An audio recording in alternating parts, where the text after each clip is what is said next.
20 new pietre d'inciampo were laid across the city of Trieste to honor victims of Nazi-fascist deportations and keep alive the memory of lives lost in the Shoah.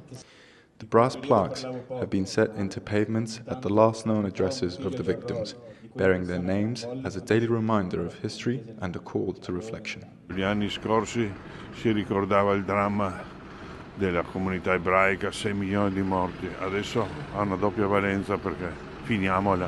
Ripeto, avevo rimosso la parola guerra dal mio vocabolario, ma l'abbiamo rimessa purtroppo per la situazione drammatica.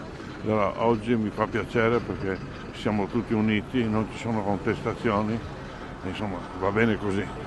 No, l'evento di oggi, che si ripete adesso da 9 anni a Trieste, è importante perché così si ridà un nome e dunque un'esistenza delle persone che sono state cancellate, distrutte, di cui la volontà era proprio di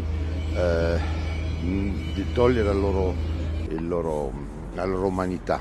L'altra è il contesto in cui viviamo attualmente, che è preoccupante. Abbiamo già accennato tutto l'antisemitismo che riprende e che sembra di nuovo essere qualcosa di lecito. Oggi come oggi la parola è stata liberata ed è importante dunque di ricordare che le conseguenze dell'antisemitismo portano sempre alle cerimonie che stiamo facendo.